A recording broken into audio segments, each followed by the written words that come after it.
Olá, pessoal. Estamos com mais um episódio, a temporada 2 da série Pense Digital, e hoje eu estou honrado em receber, mais uma vez, Obrigado. o senhor Renato Pereira, da cidade do Rio de Janeiro, que é especialista em armamentos leves e instrutor de tiro. Renato, sempre bem-vindo. Obrigado, Karina, mais uma vez, né? Estamos juntos aqui nessa batalha. E vamos aí para as perguntas aí. Exatamente. Renato, conta um pouquinho da sua trajetória profissional, para a gente saber com quem a gente está falando. Vamos lá. Eu comecei, né, minha carreira profissional no Exército Brasileiro em 1994. Exército, maravilhoso. No primeiro batalhão de guardas, onde, na época, né, o soldado era de poderia seguir carreira, né? Então, eu servi durante 9 anos ali no batalhão de manutenção e suprimento de armamentos, né? Onde eu fiquei adito também mais 2 anos e pouco. Total deu 9 anos e 2 dias.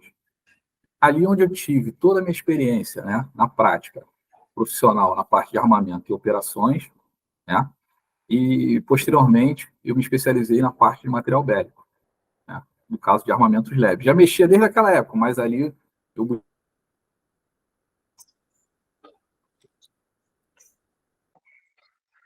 Oi?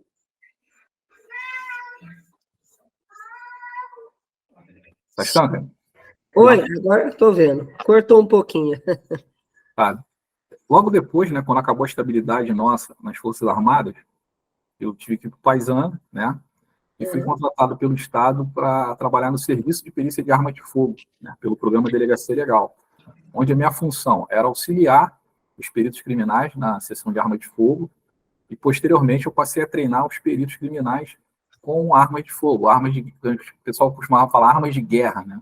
Fuzis, submetralhadoras, a parte de modificação. Então minha função era auxiliar o perito durante os exames de arma de fogo, entendeu? Ajudar ele a solucionar, descobrir defeitos e por aí vai, uma série de coisas. Nossa, que legal. Bom, Renato, a nossa pauta aqui hoje, né, é falar desse ocorrido, né, desses ocorridos, esse cenário aí de assassinatos em massa dentro das escolas, que nós já estamos estudando há uns 6 meses, 2 anos, e eu particularmente há 8, né? Então, o nosso tema hoje é modus operandi e armamento dos atiradores nas escolas. Tá? E eu não podia chamar uma outra pessoa que não fosse você para falar sobre isso, Renato. Vamos lá, Karina. Eu até para falar para o público, né, que essa entrevista nossa já estava marcada bem antes do que aconteceu em São Paulo, já está alguns meses já marcado. Conseguiu um tempinho agora. E eu vou falar, não estou aqui para falar sobre a cabeça do atirador. Né? Exatamente. Eu deixo os especialistas, igual você, para poder falar isso. Eu vim falar sobre o armamento e falar também sobre o quê? De que forma o cara consegue adquirir um armamento desse? Né? Para explicar também que não é uma coisa tão simples como as pessoas pensam. Né? Exatamente. Isso aí para explicar para o público. E outra coisa, eu tive um probleminha um tempo atrás. Eu sou especialista mesmo, tá? É a minha classificação dentro das Forças Armadas. Exato, graças a Deus. Que eu inventei, eu estudei 2, 3 minutos. Não foi nada disso. Eu trabalho com isso há 29 anos. 29 anos. 29 anos. E minha classificação nas minhas alterações no Exército, tudo direitinho, tá? Então, eu passei por diversos estágios, tanto na parte operacional como na parte técnica e a parte científica. Então, comigo não tem muita teoria de livro, não, é na prática, tá? Tanto a parte operacional quanto a parte técnico-científica. Bom, então vamos lá falar sobre armamento. Renato, só para entender, você mandou para mim o que você gostaria de falar. Você quer dar uma passada aí para você ouvir?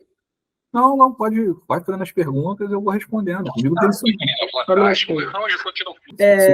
Obtenção de armas leves. Esses pseudo-atiradores, porque atirador para mim é profissional, pseudo-atiradores criminosos dentro das escolas. Vamos lá, hoje para você adquirir uma arma de fogo, tá?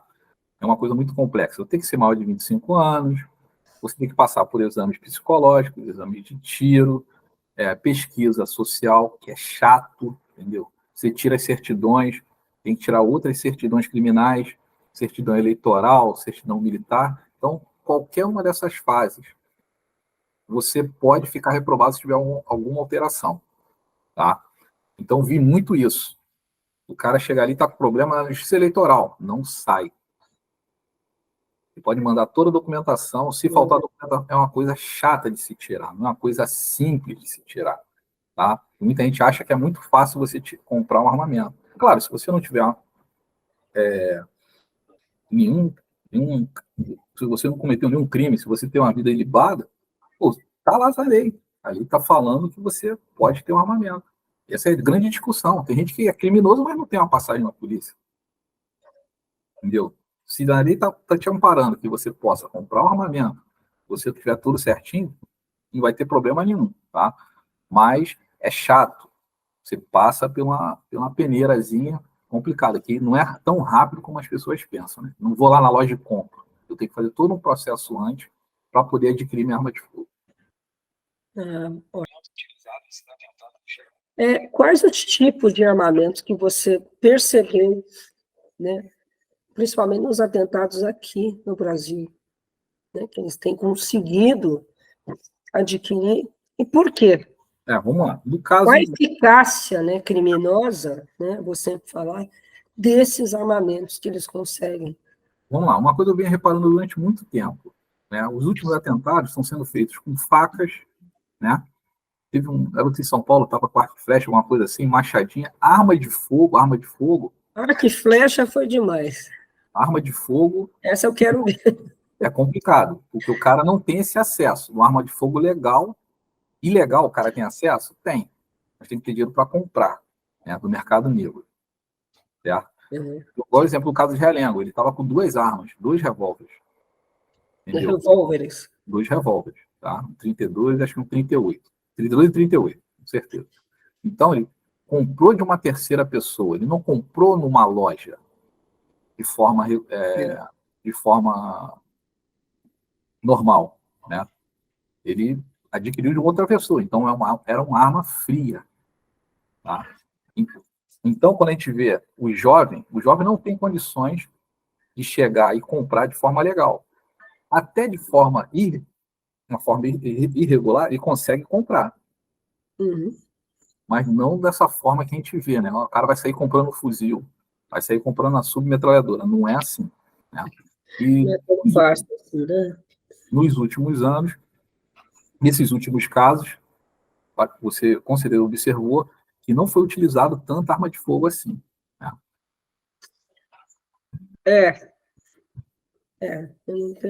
Tira mais fácil. Estados Unidos, com certeza, é 100% arma de fogo.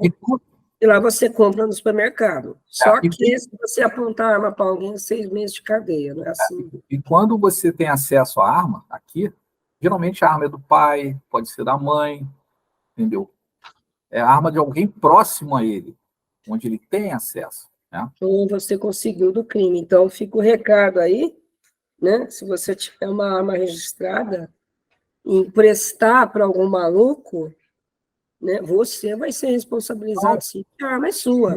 E até no site da Polícia Federal, tá? Quando você faz a efetiva necessidade, você tem que declarar, né? Sim. A guarda da arma, né?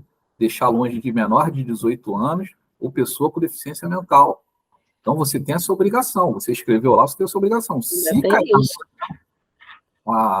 é pior ainda para a pessoa. Então, o cara que tem uma arma em casa, que tem menor de 18 anos, qualquer pessoa, a arma tem que ter o local que você possa guardar, um local seguro, com tranca, né? Preferência se tiver um cofre, justamente para essas outras pessoas não terem acesso. O acondicionamento, né? Isso aí o cara tem que declarar uma das declarações, né, na Polícia Federal, tanto no Exército. É um compromisso da pessoa que comprar sua arma. Aquele caso do Espírito Santo, o menino pegou a arma do pai? Certo. Não, mas teve um caso desse há pouco tempo, ele pegou a arma do pai. O pai é policial? Policial, é omissão de cautela, né? É isso que o pessoal fala. Então, depende, né? Às vezes, se ele sabia, por exemplo, a senha do cofre que o cara deixava a arma e o cara não sabia, é uma questão de... porque... Ninguém deixa a arma em cofre, porque tem que ter agilidade. Eu costumo falar o seguinte, o jovem hoje, a criança, o HD dele é vazio. Tem muita coisa. Então, eles conseguem decorar tudo com muito mais facilidade. Eles decoram muito mais rápido que a gente. Entendeu? Se você pega hoje uma criança para ensinar a manusear uma arma de fogo, o cara aprende em minutos. Ah, quando é isso, Já o adulto, ele repete, faz o mesmo erro, esquece. Então, o HD deles é um pouco mais, bem mais vazio. Então, eles processam muito mais coisas e muito mais rápido. Né? Então, por isso, às vezes, você está mexendo na tua arma, mexendo em qualquer coisa, qualquer objeto que você possa mexer. A criança está olhando aqui assim, ele vai lá e repete, e de primeira. Em relação à arma, às vezes não vai ter força para puxar o ferrolho. Mas, pô, para apertar um gatilho, a arma só se mexe depois que o projetil sai pelo cano. Então, é complicado você, sendo policial, ou tendo uma arma de fogo, manusear próximo a uma criança, entendeu? A criança, hoje, infelizmente, tem internet. Hoje o cara vê pela internet, entendeu? Então, eles conseguem processar muito mais rápido a informação. Bom, deixa eu ver aqui.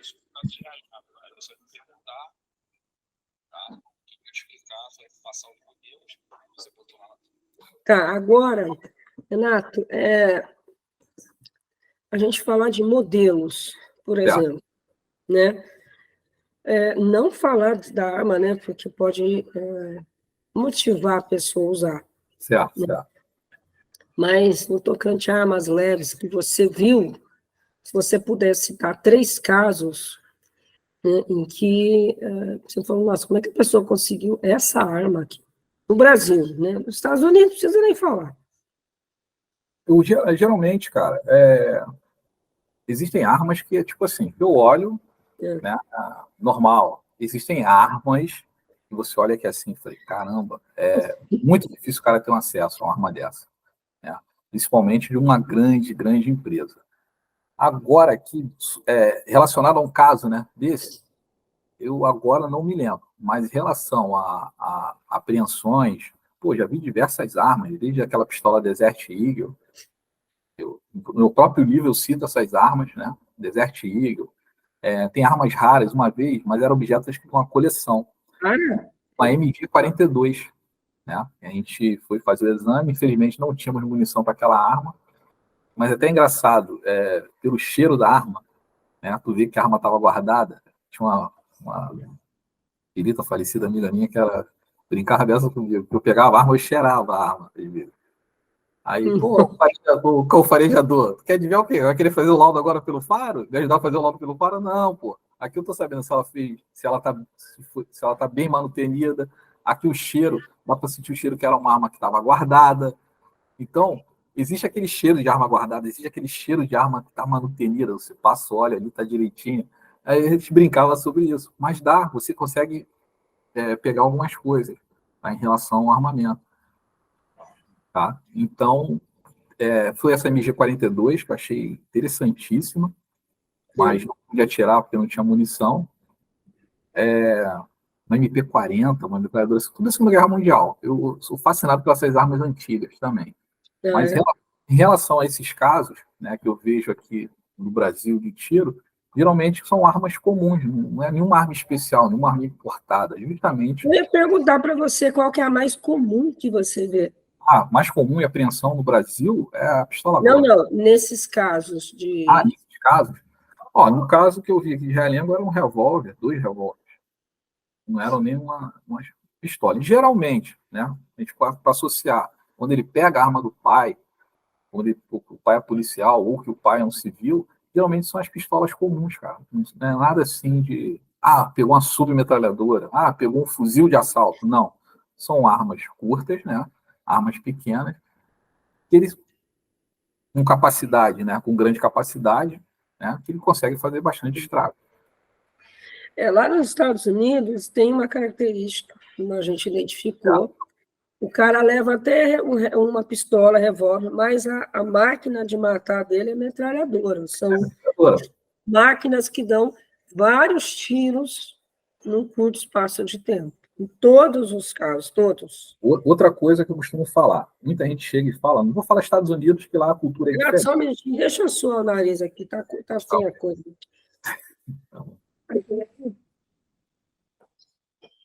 Mas eu tô cada dia melhor.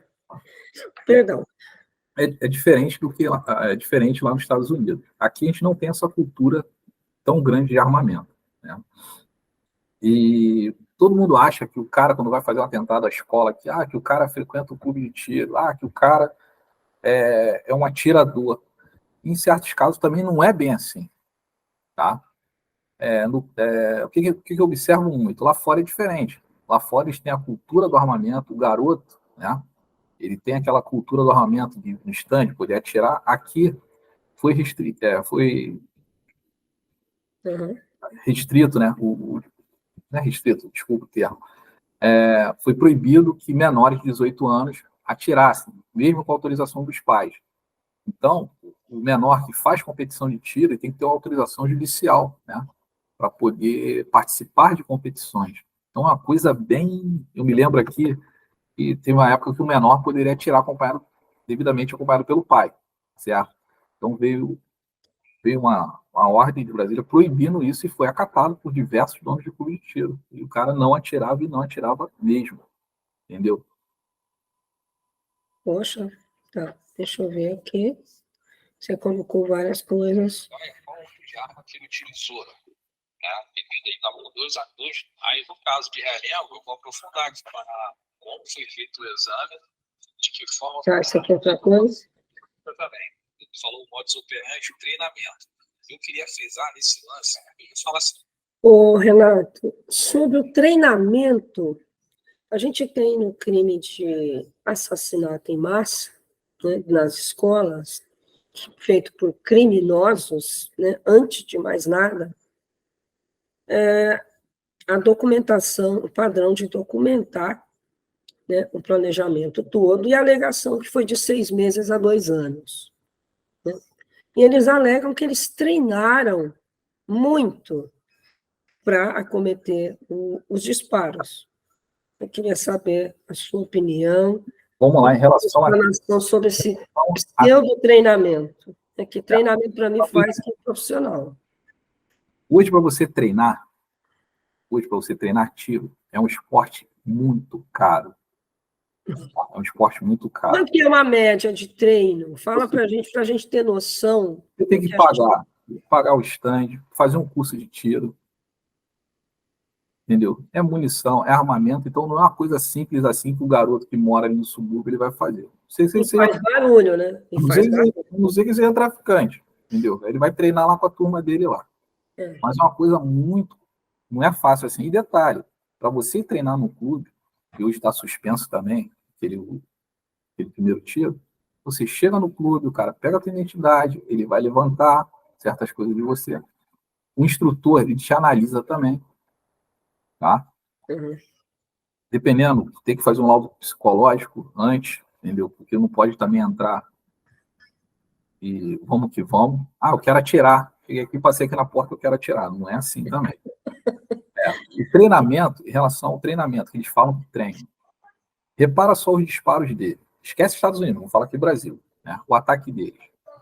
É ataque de 3, 4 metros e com faca, né? Que é a pior coisa que tem. Nossa. Ali, 3, 4 metros. Para você errar um tiro desse. Tá muito nervoso, né?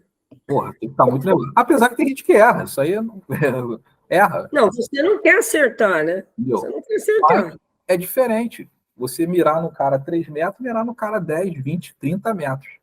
Ontem mesmo, a gente estava dando aula na pós-graduação de balística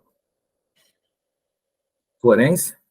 Aí no final, o pessoal foi atirar, o cara botou um alvo lá uns 20, 25 metros no plate. Os alunos começaram a atirar, atiraram bem os alunos. Aí fui lá, a maioria, todos eram da área de segurança. Aí eu fui lá, no finalzinho, vou dar um tirinho com o revólver. Peguei um revólver lá, deu tiro a 35, fui buscar o alvo lá a 40 metros. É o meu costume de atirar. Desde as Forças Armadas, a gente é treinado a atirar em distâncias até. O pessoal vai. A garotada hoje fala. A garotada que eu falo, os militares de hoje, meu TAT era 50 metros de pistola, tinha que acertar o humanoide. Eles olham pra minha cara aqui assim. Aí a velha guarda chega, não, pô, era 50 metros. Porque o fuzil FAL, ele alinha 50. Entendeu? Então tinha que tirar a pistola até 50. Ele botava os mesmos alvos, um ele olhava agrupamento, o outro ele olhava se batia. Então, Quando você atira 3 metros a 5 metros, é muito difícil cair errado. Então, a princípio, qual o treinamento? O treinamento é você saber manusear a arma da forma correta, tirar um carregador, botar o carregador, alimentar e carregar a arma e apertar o gatilho da forma correta. Quando o amigo estava na instrução, estava explicando isso. O principal é você apertar o gatilho da forma correta. Então, quando eles falam que tiveram muito treinamento, posso falar uma coisa para você? O cara vê na internet. Muita coisa ele vê na internet. Teve alguns que alegaram que treinaram com jogos online, pelo amor de Deus. Olha, outra coisa. Pelo amor de Deus, a pessoa realmente ela já está com um problema de realidade distorcida. Não, vamos lá, outra coisa. Esses jogos online, tá? Eu não duvido muito, não. Eu, às vezes, dou as aulas aqui. Eu acredito, só que isso não treina tiro. Não treina tiro. Eu dando aula aqui, quando eu dou aula aqui, às vezes para grupos de universidades, falando sobre armamento, né? O que acontece muito? Eu brinco assim, tem sempre um querendo estragar a tua aula, né? Quando eu chego pro cara, apresento um armamento, pô, que arma é essa aqui? Aí tem um que começa a responder. É arma tal. Aí depois bota outra arma, aí eu quero que a turma entenda, né? E responda. Aí mesmo o cara responde, arma tal. Aí eu falei, tem uma hora que ele vai se entregar que é do joguinho. Que tem armas no jogo que não são os mesmos modelos da vida real. É a mesma arma, mas no jogo tem outro nome. Quando ele manda o nome do jogo, eu falei, sabia que você é o garoto do videogame. Você acha, né? E você é o garoto do videogame. Você é o famoso estraga a aula. Aí a gente conversa assim, por quê? Só você responde, você não deixa ninguém pensar e responder. Poxa, então, tem muita coisa que eles tiram mesmo da internet. Tem coisas simples, né? Em simuladores, principalmente em simuladores, partindo de eu ia falar isso. Mas simulador, gente, não é o tiro real. Tiro é o quê? Porra, cheiro da pólvora, é você sentir o recuo. Tiro, eu vejo tiro, pânico. Você, querendo ou não é que você está nervoso, mas você está ansioso para, no caso, Deus me livre, matar mais gente. Eu já tive... olhando, é totalmente diferente você estar sozinho no computador olhando. E outra coisa, né?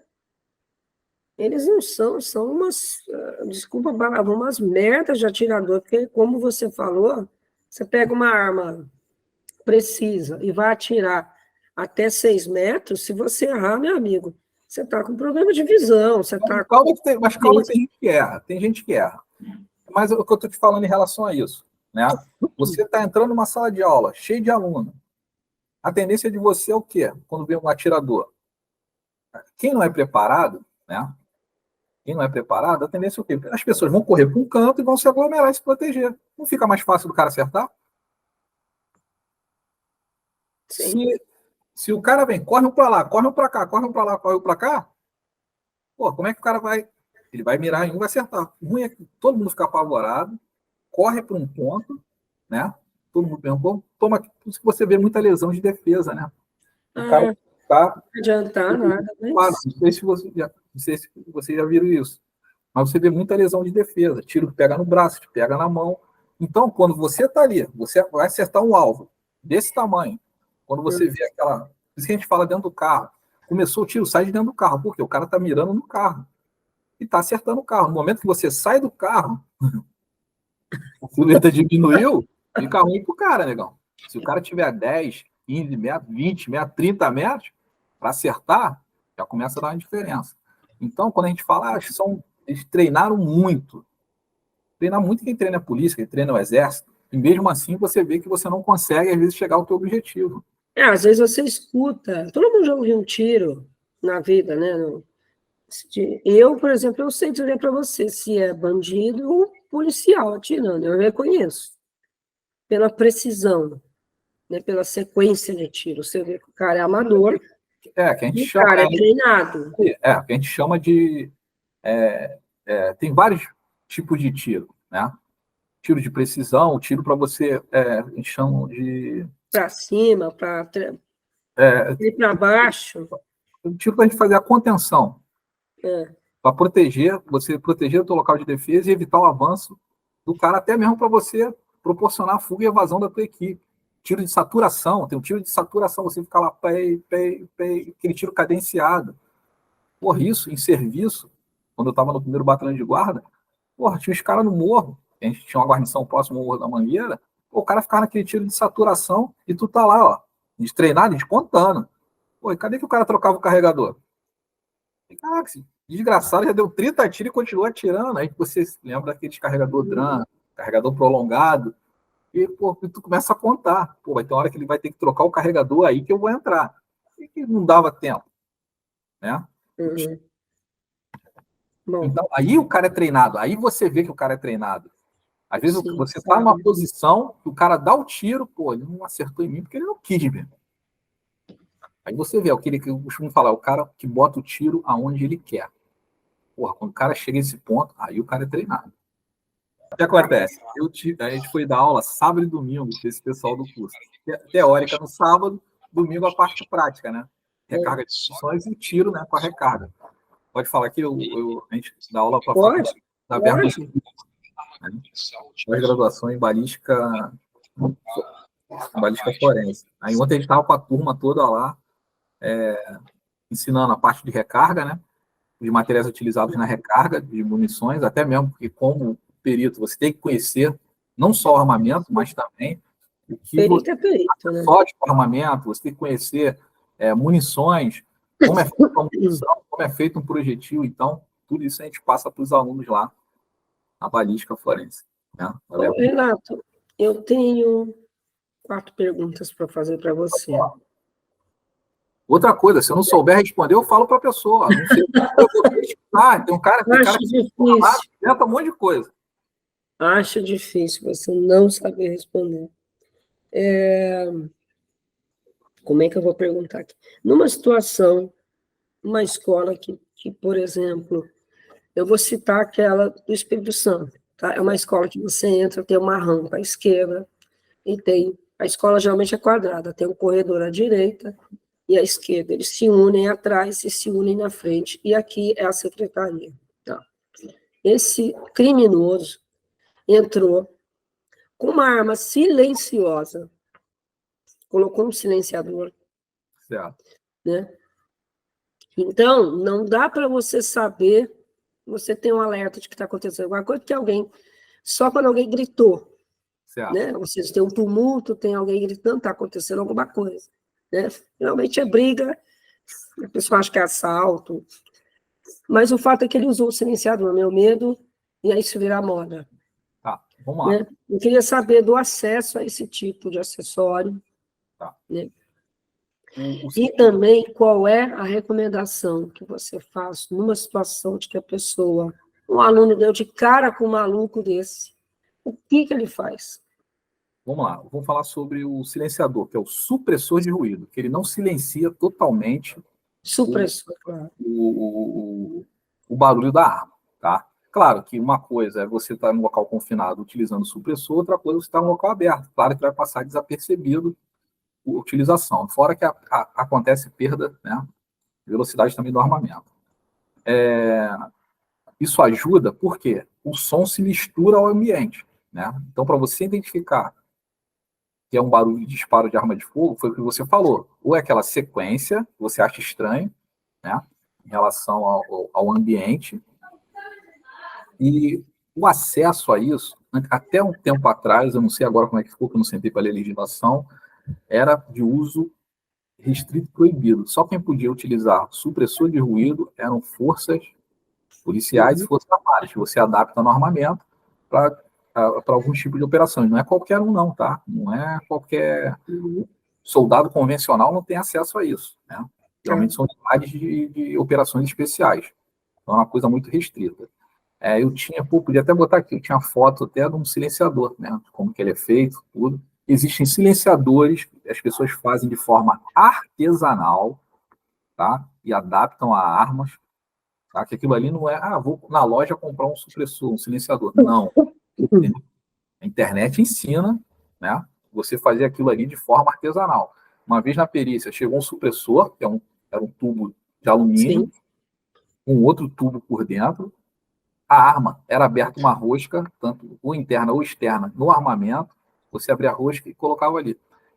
Quando eu fui desmontar o supressor que o cara fez, né? Um cano, furadinho, tinha bombril dentro do cano. Palha de aço. Isso. Entendeu? Então, tem várias formas, né, de fabricação artesanal de um supressor de ruído. E é que é complexo explicar aqui agora o funcionamento dele, é complexo, né? Mas...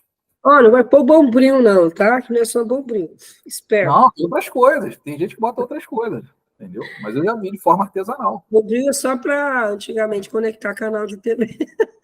Não, é para tu ver, tem coisa. Como eu já vi também o cara falar que é o supressor de ruído, não tinha nada dentro, pô. Não tinha nada dentro. Ele estava lá adaptado. Renato, como eu falei, a outra pergunta, o que fazer? Dei de cara com uma arma na mão. Condicionado a matar. Eu costumo falar eu, aluno, o que eu faço? Eu costumo falar o seguinte, tá? Acho que é até meio radical. O que a gente aprende. No momento que eu vou... Se você tiver 1% de chance de sobreviver, você agarra a oportunidade. É meio complicado você falar, como eu costumo falar para o pessoal aqui. Escutou barulho de tiro, todo mundo dando a correr, não é isso? Tá. Eu costumo falar, você não vai correr 200 metros por segundo. O certo é você deitar e proteger a sua cabeça, que você não vai correr mais que a munição. Mas nesse caso é complexo, é diferente. Porque o cara está na tua frente para te matar, ele está decidido a te matar. É isso aqui, né? A gente sabe como é que funciona a cabeça então, de um cara, se ele vai matar, como aconteceu em Virgínia, no Texas, um vexame aquilo ali. Então, muita gente fala, defesa pessoal, claro, porra, no tempo, dependendo do tipo de arma, você encurtou a distância, a arma perde efeito. Pô. É você no braço do cara. Então, é complicado. Aconteceu comigo há muitos anos atrás, quando eu saí do exército, aí tu acha que pode ir em qualquer lugar, simplesmente de um lugar aqui no Rio. Os caras pararam, me renderam no meu carro. Parou. Aí apareceu um cara do nada. Do nada. Esse cara é policial. Ele me prendeu. Eu olhei. Como é que eu te prendi, rapaz?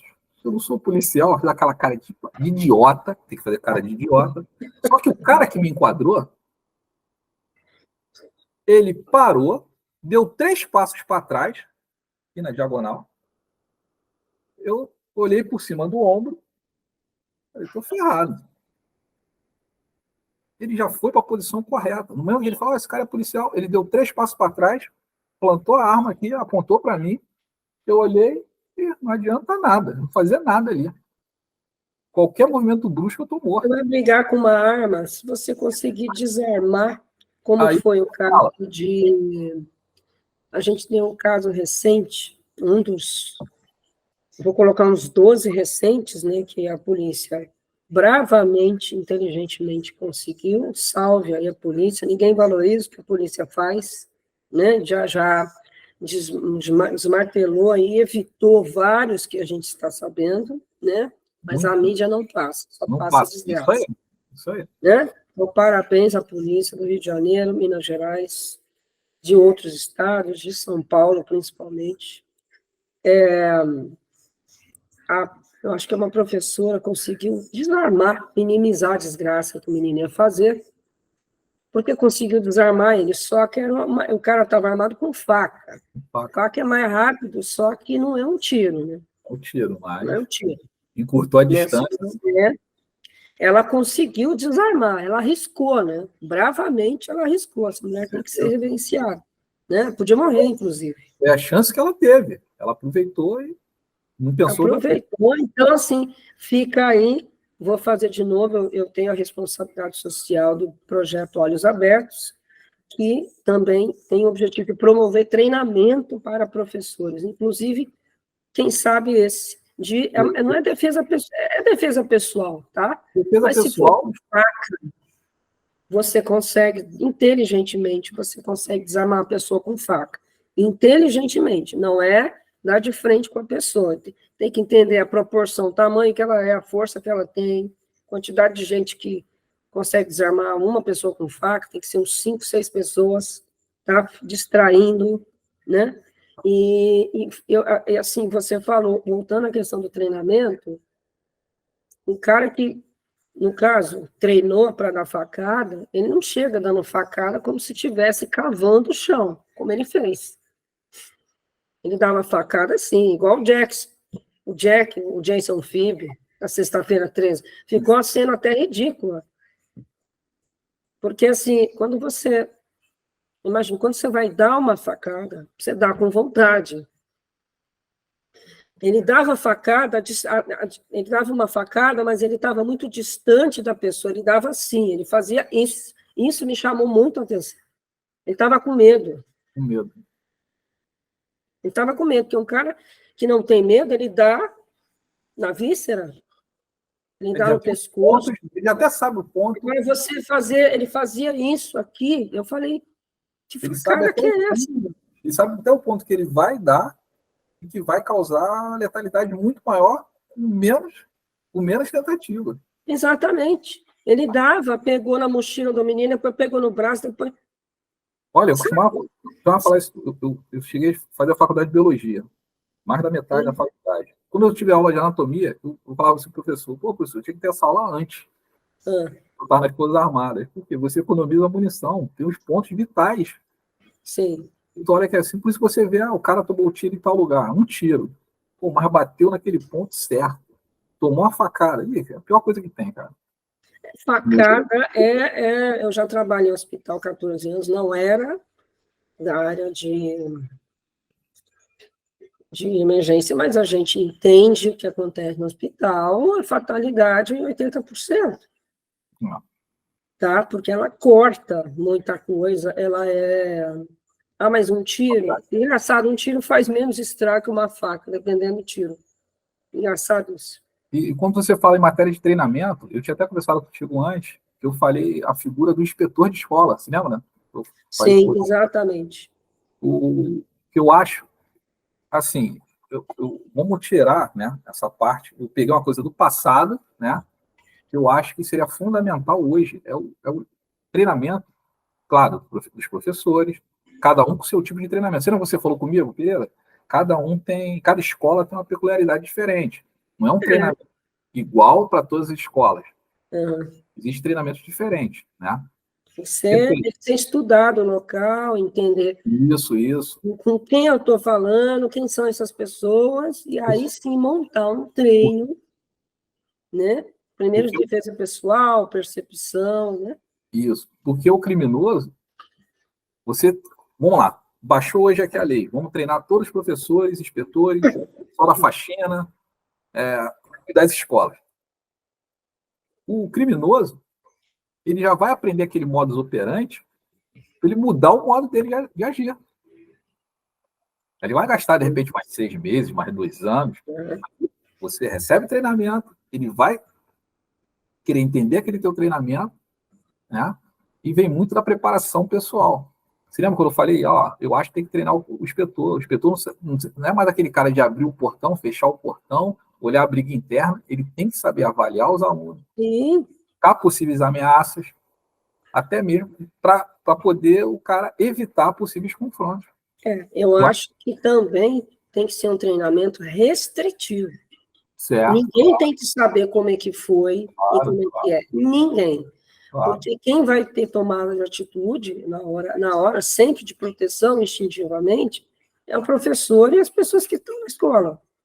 Porque se você treina aluno, para começar, você nem poderia. Não, aluno não. Né? Mas, assim, treinar, assim, fazer uma imersão no sentido, um olhar assim, uma situação sistêmica, assim, a pessoa pode estar numa situação X, então você pode levar até a direção, tal coisa, para que seja tomada uma atitude de acompanhamento psicológico, mas o que me assusta é que, em todos os casos que eu estudei, inclusive eu postei ontem de Sunwalking, são pessoas que têm um problema mental de vida, transtorno de personalidade antissocial denso, a longo prazo, a pessoa foi assistida por psicólogo, sim, foi tratada por medicamento, sim, e não adiantou.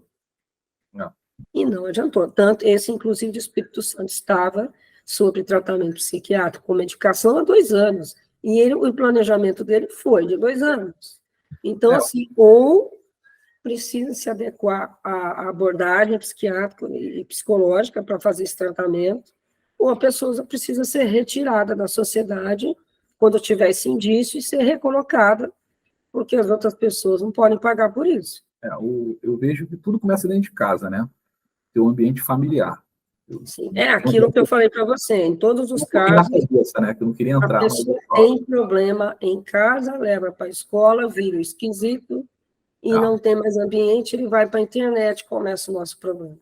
A gente fala muito de bullying, né?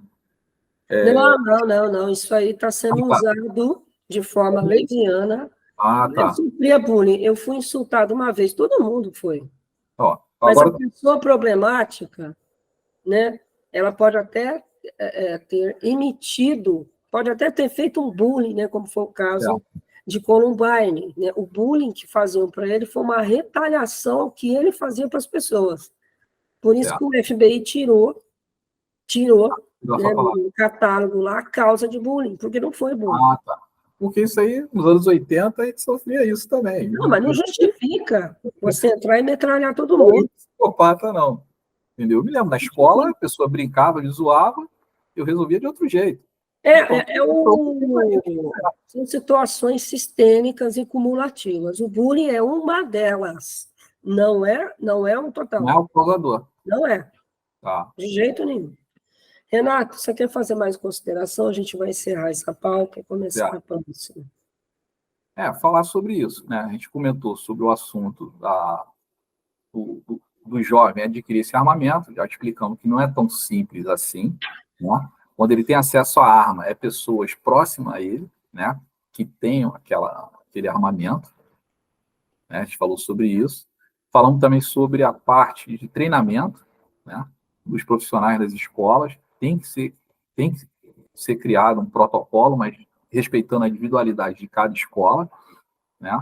Você treinar professores, treinar os inspetores. Eu frisei muito essa história de inspetor, conversando até com os amigos.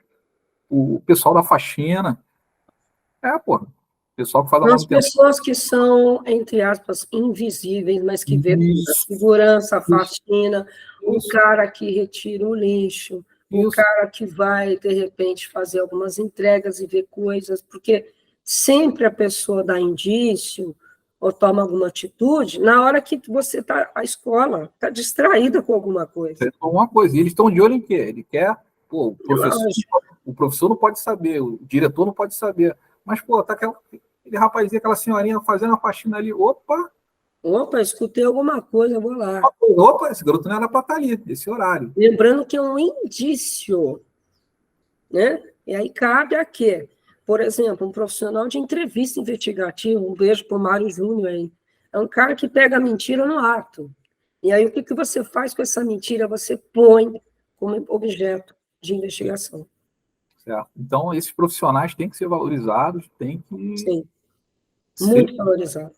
Renatão, muito obrigado, né? Parabéns pela sua história, pelo seu esclarecimento. Falar de arma é muito delicado, mas tem que ser falado. Porque ela salva mais do que mata, né? Isso é importante saber. Porque, é o que eu falo, depende da visão da pessoa. O criminoso, eu costumo falar que a arma é a ferramenta, né, do operador, a ferramenta de trabalho do operador. Né? A mão do bandido é outra história.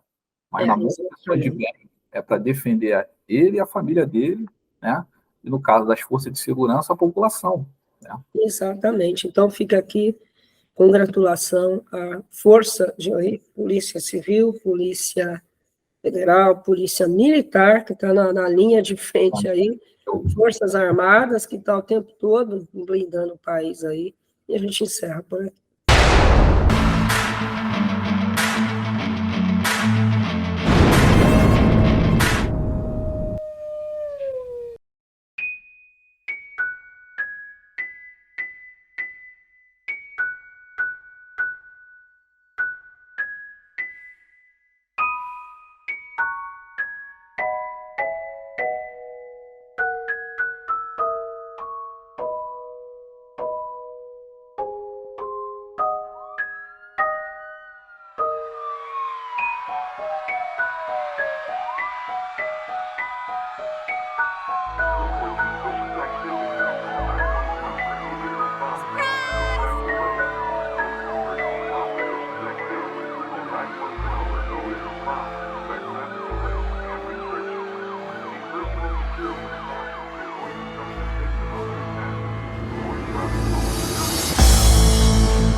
Série Pense Digital.